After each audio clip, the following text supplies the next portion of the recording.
As a creator, especially in your early stages, sometimes you're naive and sometimes common sense might even just go out of the window just because you want it so bad. You want to become a full-time content creator, you want to get brand deals, you want to work with your favorite brands, you want to meet people just like you, that you ignore the red flags and you make some bad mistakes which can set you back, which can demotivate you, which can potentially ruin your content creation journey. So as a creator that's been making content for 4 years, that's been around other creators and learned from their mistakes, and obviously I've learned my fair share too, I'm going to share 10 mistakes that you should avoid as a creator. Starting off at number 1, and that is to not buy followers. And I didn't buy followers at any point during my life, and I make sure none of my clients buy followers as well. But you know those people where you can view their Instagram profile, maybe TikTok, but mainly Instagram, and you just look at their profile and you see, okay, 100K followers. Wow, this guy's doing pretty well. He must be full-time, getting brand deals, getting paid loads. And you look at their reels and their engagement just doesn't make sense. Their reels don't get much views. I'm talking like 2,000 views. On Instagram, 100K followers and 2,000 views is very suspicious. And like, there's two ways that can happen. One, you've bought followers, or two, you've bought an account that has nothing to do with the content you create and you've switched it all up, and the people that are following you are thinking, what the hell is this? And they just scroll past it, meaning it doesn't get pushed out to more people, meaning that you just get like 2,000 views, maybe even less. But regardless, buying an account with followers is still basically just buying followers, right? That's just a mistake you need to avoid. And also make sure when people DM you, like if they're offering you, oh, hey, we can grow your account, just pay us this, they're going to buy you followers, bro. Some might be more direct, like, hey, I can get you 10,000 followers for $100. They're going to buy you followers, and they're not going to be good for you. They might even ruin your account. And if you want this and want to be a creator, you don't want to ruin your account, no matter how far you are. Even if you got 100 followers, 1,000, 10,000, you don't want to ruin your account for that. And fake followers isn't going to help. They ain't going to bring engagement. Brands are going to see right through it. And you're probably just going to be like, oh, is it blacklisted or whitelisted? I can't remember which one, where brands will probably just ignore you because you're basically scamming people. For you to be like, hey, I've got 50,000 followers when you've bought 49K of those followers, but you're charging 50K follower prices, you're scamming people, bro. But anyway, let's move on to number 2. And number 2 is to stop ghosting your followers. And by ghosting, I mean, you can't just disappear. You need to keep posting. And I'm not saying, well, I am saying you should be posting every single day on Instagram and TikTok. Every single fucking day if you want to grow, right? But maybe you've already grown to 300,000 or 100,000 or 50,000, whatever you're comfortable with. You still need to be showing up. So even if you can't post every day because it's too taxing, post 3 times a week, 5 times a week. You just need to post something. You just need to be on a level of consistency where people can expect to see you. Like when I open Instagram on a Sunday, you're going to see the Sidemen. You're going to see a new video from the Sidemen. Same with Beta Squad when they were posting every single week. It's the same with like the Chunks and Philly show. I'm sure other people have schedules as well. I know a lot of people post a video every single Sunday on YouTube. On Instagram, it's more like you post every single day. And if people know you're in a habit of posting every single day, even if they don't see your post that day and they really like you as a creator, they'll probably search in your profile to see if you've posted. And I've done that personally. There's a bunch of creators that I follow that I think, damn, that video was good. Oh, he said he was posting every single day. Let me just check. And he posted and I see the video and I said, yeah, that's good. Why didn't Instagram show me that? And I mean, Instagram probably would have showed me it if I just scrolled enough videos, but you know, just cut to the chase. Anyway, number 3. And this one is so important. When I started my journey in 2019, I thought to myself, hey, I'm going to buy the best equipment. And I didn't realize how much equipment cost. I was like, I'm gonna buy a camera. I'm gonna buy a microphone. I'm gonna buy a light. In fact, I didn't even know how important lighting was, that I was like, maybe I don't need a light. I can just use sunlight, which you can, or maybe I'll just buy a little cheap light that's like 20 pounds. But what I'm going to say is you don't need the most expensive equipment. Like, you can record videos on your iPhone. The iPhone camera is so good. If anything, invest in a good light before you invest into a camera. One, you need to learn how to use the camera.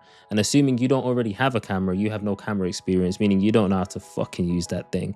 Two, you're going to have to learn about the lenses as well, compatibility, which is probably not hard to learn, but yeah, then you're going to have to match your camera with the lens. And there's obviously a bunch of creators like me that's going to tell you what I use right now. I'm using the Sony ZV-E10 with the Sigma 18 to 50 millimeter f2.8.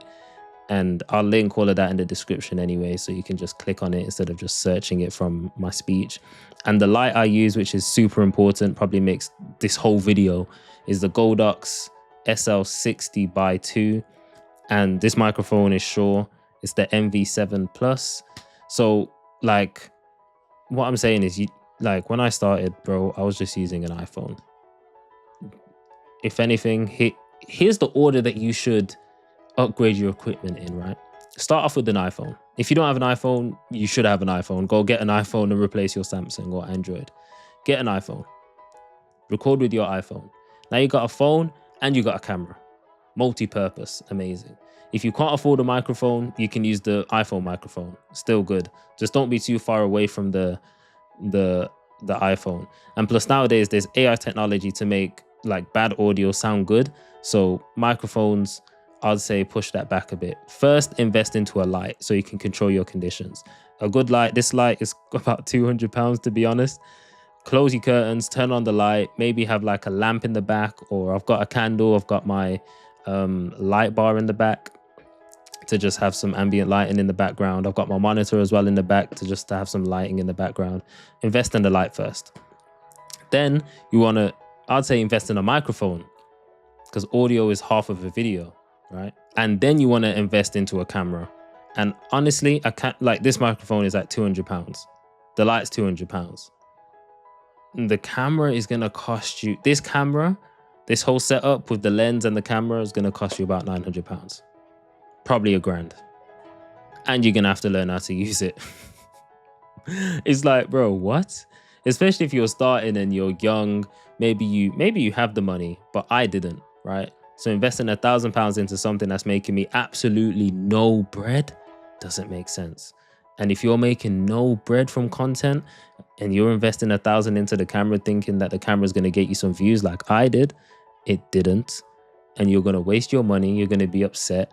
I ended up selling my camera and I ended up buying it back because I thought, oh, maybe I'll just learn how to use it properly. I wasn't using it properly. No. On both occasions, the camera did nothing for me apart from take my money.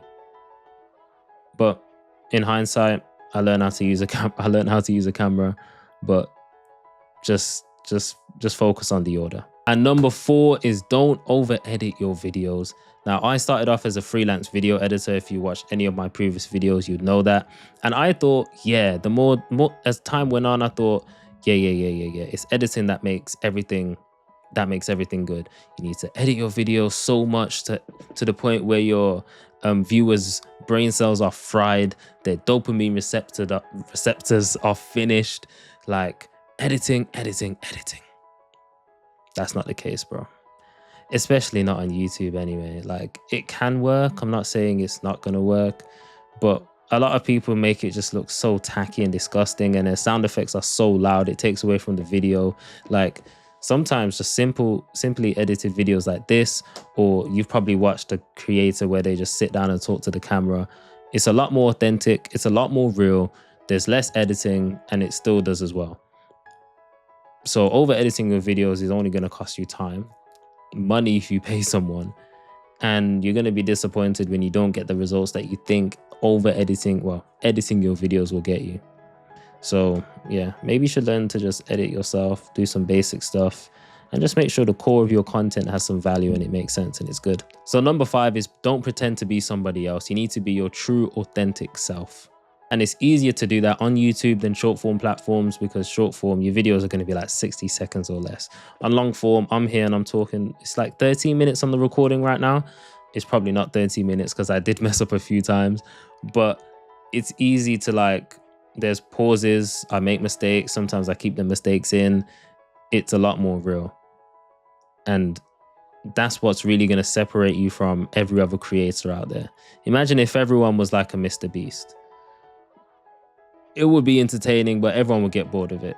Imagine if everyone was just perfect. It's the person that stands out and that's the most real, the most authentic, that's going to end up getting the viewership. People are going to trust them. Brands are going to want to sponsor you because people trust you. And if you look at some of the top creators, like I watch the United Stand, for example, live streaming is like the ultimate way to be authentic. There's no takes. It's literally live, bro. Who else is there? MKBHD literally sits down and talks to the camera sometimes. Obviously there's B-roll, but it's very authentic, long form content. Tom Noski, very raw. Ben Kolza, very raw and real, talks to the camera. Honest, shows his mistakes. Just be yourself. Like I'm not dressed up in a shirt, a tie, and a blazer to look professional on camera. I'm literally in a black vest and a do-rag because I don't have a haircut and my hair's a mess. Number 6 is a big mistake that I used to make, and that is avoid looking at the analytics. You know, when you start posting on YouTube, for example, or any platform, if you don't already have a following, your views are probably going to be very low. On YouTube, if you post and it's the start of your journey and you've got no followers and you know you're new to content, the chances are your first video is going to do shit. That shit might get 10 views, 5 views, 7 views, 20 views. And you're going to be like, you feel sick, right? You don't want to look at the analytics because it's going to hurt more. It's like someone stabbing you and then you hugging the stabber, right? It doesn't make sense. Why would you hug someone that's just stabbed you? But you really need to look at what hurts, right? And you need to look why it hurts, why it did so bad. Why did that person stab you in the first place? Like, look at your analytics, check the average view duration, check the click-through rate if you're on YouTube, check the shares if you're on Instagram and TikTok, check the saves as well. You need to check those analytics. And like, if you can improve on those every video, obviously the first video isn't going to give you like sufficient data. Imagine doing a study where you only focus on one person instead of a group of people. It doesn't make sense. You need a bunch of videos so you can look back on the analytics of all of them to be like, okay, this video performed better than this one, and it's got higher view duration here, and it's got this, and it's got that. And then that's when you can actually start to improve and see what works well in your content and what makes sense. Number 7 is a tough pill to swallow. I'll be honest. You need to be making content a habit. And the mistake is I never used to make content a habit. I used to think, content's a side thing. Do you get what I'm trying to say? When you have like something that you love and you love something that you love doing and you know that it's going to benefit you, like let's say you enjoy playing football. When you wake up, bro, you're going to be like, oh yeah, football. When you go downstairs, you might even have a football in your yard and you might just, you know, play around with the ball for a bit. With content, you need to think of it the same way. You need to wake up and be like, oh yeah, I got a video to post today. Oh, let's think of some more ideas.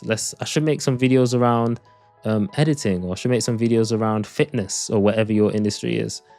You need to think ideas, and then eventually script those ideas and film them and edit them. So every single day you should be doing something that contributes towards posting a video. Whether that's thinking of ideas, scripting those ideas, filming those ideas, and then obviously editing those ideas. You need to make it a habit. I'd say block off 30 minutes a day. Doesn't have to be a lot of time, 30 minutes. Imagine 30 minutes a day and you can script a few videos. You can think of a few ideas and then pick a day, make it your dedicated recording day.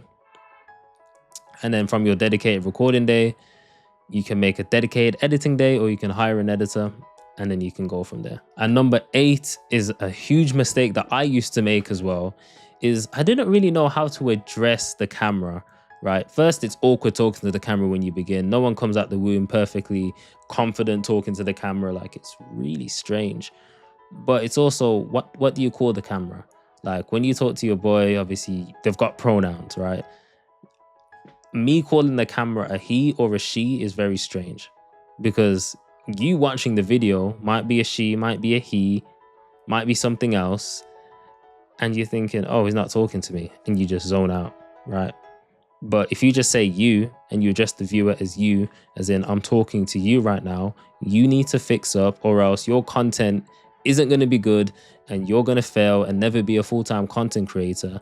You watching this, it's going to apply to you. You're going to feel it. So that's how you should be addressing the camera every single time. Address the viewer as one person, talk to one person, and then everyone else will fit into that one person that that one person that you're trying to address, right? Like that little spiel there when I was talking about you will never be a full-time content creator. There's going to be a few of you that think, damn, will I ever be a full-time content creator? Because I'm talking to you. Yeah, there's a bunch of yous in that one. Number 9 is something that I used to do all the time. I used to just jump in front of the camera, yap, yap, yap. I still kind of jump in the camera and yap, but there's a madness to the process, right? I think Mr. Beast said it himself. Ideas are gold. He thinks of like, I think him and his team come up with like 50 ideas a day or some shit, 10 ideas a day. And when you think about it, that's a mad amount of ideas to come up with, considering Mr. Beast posts like once every 2 weeks or twice a month or once a month. To come up with 50 ideas a day. That's like, how much is that in a month?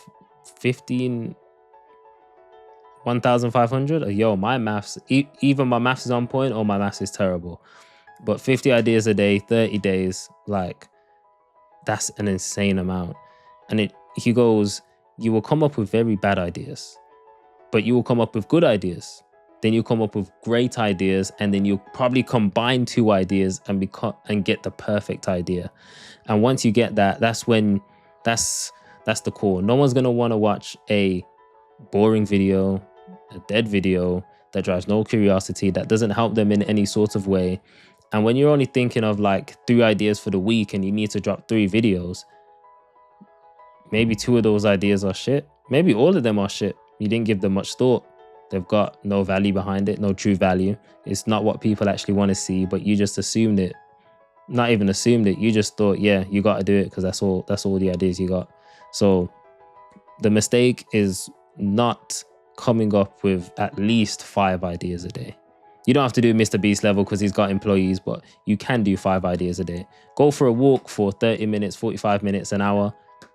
Think of ideas. You probably come up with 15 on the walk, probably more, but you just need to do 5. Oh, and also if you are on YouTube, you want to be doing your thumbnails before you actually record the video. That's something that I also need to practice. Or in fact, not do your thumbnails, have an idea what your thumbnail is going to be, whether you sketch it out, etc. Just have an idea of what your thumbnail is going to be. Ideally, you want to make it to see if it actually looks like how you envisioned it. Because if no one's clicking on the video, and thumbnail plays a big part on YouTube, ain't no one gonna watch your shit. So you might have a great video, a great idea, but that thumbnail is so dry that everyone just says, yeah, I'm a pass. And the last one, and this is honestly the most important, because I actually been through this. You don't want to give up too soon. Like, content is such a long-term game. I started creating content and I think I gave up within 6 months. Then I started again. Then I gave up 3 months later.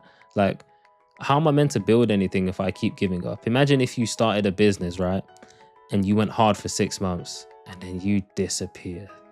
The business would fall apart. And then you start again 3 months after, like, you've left the business and it's fell apart and you're starting from the ground up. You've lost all the momentum. You're probably going to give up again. And after that point, you might come back for the 3rd time, but then you're like, oh, forget about it. It's over. What's the point? Like, content is such a long-term game. Some of the OGs have been creating content for like 10 plus years. Mr. Beast, MKBHD, KSI, and they're still creating content. Like, if you're getting into the game of content and want to be a content creator, you need to be in it for the long term, bro. Obviously, like, you can have your exit plan per se, like build an audience to start a company and then you can sell the company, or you can build an audience to start a business and focus on the business more than your content eventually. But like, this shit might take a year, it might take 6 weeks, it might take 6 months, shit, it might even take 5 years. Like Ben Kauza, he was creating content, I think he's been creating content for like 10 years or something crazy. And it's only been in like the last year that he's really seen some great success. and now he's happy with the position he's at with his content journey. So like, you can't just give up too soon, man. Trust me, your time's coming. And if you are a creator that's looking to build a personal brand, I do have a one-on-one program. I'll link it down in the description if you're wondering if I can actually help you. I've built my client from 13,000, 17,000 followers to over 500,000 on Instagram. Another one, 800 to 60,000 on Instagram. I've helped myself go from like 1,000 followers to over 20,000 on Instagram. I've also helped another client on YouTube go from 0. We literally started from 0, and now he's at over 160,000 subscribers. So if you want more details on that one-on-one program, I'll leave a link down in the description. Hopefully you found this video useful. As always, see you in the next one.